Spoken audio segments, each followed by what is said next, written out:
Ah, you're back. Good timing. I was just about ready to start with sharing our poems. Sayori, your forehead. She's fine. Don't worry about...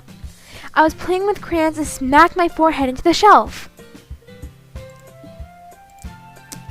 Well, anyway, were you able to find everything we needed? I have it right. Sayori frantically glances around herself. I forgot all the stuff. Calm down, Sayori.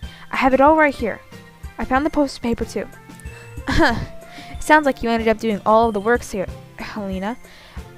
Well, Sayori... I failed to come up with an excuse for Sayori. I made it an adventure. Yeah, that. Okay. In any case, good work. I'll start working on the posters tonight. Me too. Okay, everyone. Are you ready to share your poems? Guess I should grab mine. After making sure the crayon box is closed tightly, I returned to my seat.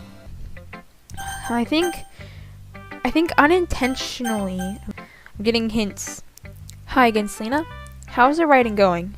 Alright, I guess. I'll take that, as long as it's not going bad. I'm happy that you're applying yourself. Maybe soon you'll come up with a masterpiece. I wouldn't count on that. You never know. I want to share your poem you wrote for today? No, please, no. Sure, here you go. I give my poem to Monica. Alright. It's pretty good. It makes me think of Sayori. Yeah, see, I think I'm unintentionally going for the Sayori route. Freaking...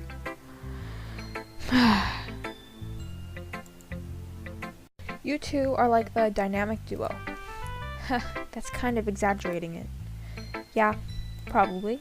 But you do spend a lot of time with her even in this club, don't you? Then again, I don't blame you for being a little shy. I'm not shy. It's just... I'm just teasing. I know it takes a bit of time to make friends with everyone, but Yuri and Natsuki are super interesting people, so don't be afraid to give them their share of time. And you can talk to me every now and then, too. I'm not, like, unapproachable or anything, am I? No, it's nothing like that. I'm just still getting used to being here, that's all. And usually I've been here 2 days. Yeah. I'm sorry if I was putting pressure on you or something. I really didn't mean it like that. No, don't worry. I get what you're saying. Well, alright. But anyway, you want to read my poem now? I like the way this one turned out, so I hope you do too. Alright, let's take a look. Save me. The colors, they won't stop. Bright, beautiful colors, flashing, expanding, piercing, red, green, blue, an endless cacophony, of meaningless noise. The noise, it won't stop. Violent, grating, waveforms, squeaking, screeching, piercing, sine, cosine, tangent, like playing a chalkboard on a turntable, like playing a vinyl on a pizza crust, an endless poem of meaningless. Load me. Is that supposed to be related to the game at all? It's even more abstract than your last one, huh? I guess it's just the way I write. I'm sorry if you don't like it. No, I never said that.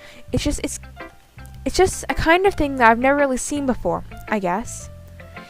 I kind of like playing with my space on the paper. Choosing where and how to space your words can totally change the mood of the poem. It's almost like magic. The way I write the lines really short makes it feel like they're trying to speak over the noise. I see. It's still hard for me to tell what it's about, though. Sometimes asking what a poem about isn't the right question. A poem can be as abstract as a physical expression of feeling, or a conversation with the reader. So putting it that way, not every poem is about something.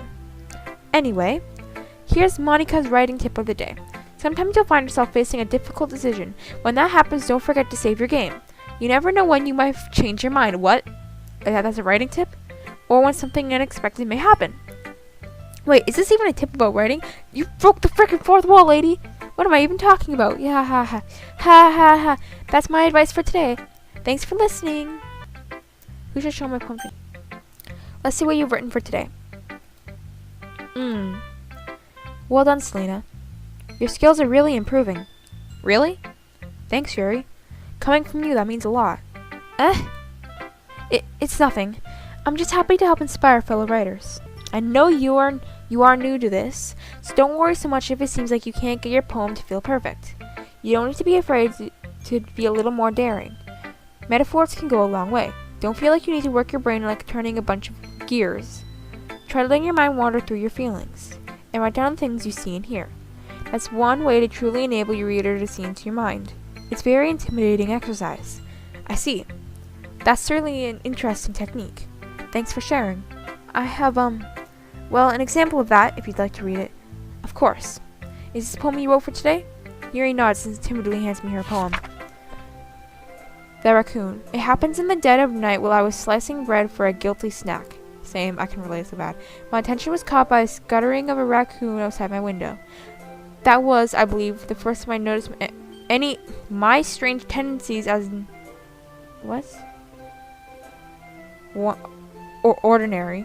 unordinary, human. I gave the raccoon a piece of bread, my subconscious well aware of the consequences, well aware the raccoon that is fed will always come back for more. The enticing beauties of my cutting knife was a symptom, my bread, my hungry curiosity. The raccoon, an urge? The moon cements its phase and reflects that much more light off my cutting knife. The very same light that glistens in the eyes of my raccoon friend. I slice the bread fresh and soft. The raccoon becomes excited. Or perhaps I'm merely projecting my emotions onto the newly satisfied animal. Are you in love with knives or something, lady? The raccoon has taken to following me. You could say that I've gotten quite used to each other. The raccoon becomes hungry more and more frequently, so my bread is always handy. Every time I brandish my cutting knife, the raccoon shows me its excitement. A rush of classic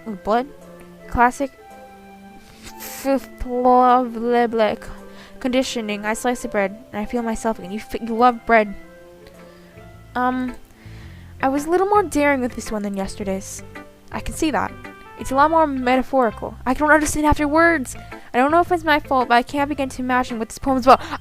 A raccoon and bread. That's it. Just raccoons and bread. Okay. That's right. It's a bit close to my preferred writing style, using the poem as a canvas to express food, imagery, and conveying emotions through them. Yeah, if I take it at a face value, then I can't even figure out what it's supposed to mean. Well, I think it's something that different people can relate to in their own way. I want to express the way it feels for me to indulge in my more unusual hobbies. It's those sorts of things I'm usually forced to keep to myself, like playing with knives, so I sometimes enjoy writing about them. Why do you keep them to yourself? Because they're embarrassing, and people would make fun of me. Don't you have anything like that, Selena? Yowie. Well, I guess I do. I feel like everyone has a little something like that. The best we can do is respect each other and our own individual. What the frick? Even if it's difficult sometimes and some things make us uncomfortable. After all, if I hadn't learned to embrace my own weirdness, I would probably hate myself. I might be ranting a little bit now, but I'm glad that you're a good listener. Well, it's not really any worse than your last one, but I can't really say it's any better either. Huh? Phew, what? Well, anything that isn't train wreck I'll take as a win, and I guess I feel you're probably the most critical. Hey, what makes you... Wait, maybe that was a compliment. Glad to see someone recognizes my experience. Well then, keep practicing and maybe you'll be as good as me someday. That's, something tells me that Natsuki completely missed the point.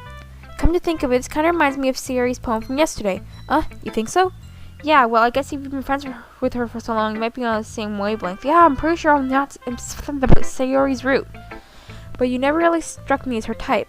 Sayori has a type all of a sudden? Well, I don't know, but honestly, how can someone so fluffy spend so much time with someone like you? It's like she's dragging around a dead weight. Well, thanks. That was a little unnecessary, but think of it this way. If it weren't for me, she'd probably just fly away like letting go of a balloon. You could say we each take care of each other in our own way. Whatever it is, I don't get it. Oh yeah, I guess I'm supposed to show you my poem. Here. Amy likes spiders. You know what I heard about Amy? Amy likes spiders. Icky, wrinkly, hairy, ugly spiders. That's why I'm now friends with her.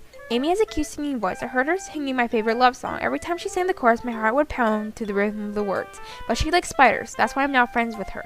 One time, I hurt my leg really bad. Amy helped me and took me to the nurse. I tried not to let her touch me. She likes spiders, so her hands are probably gross. That's why I'm not friends with her.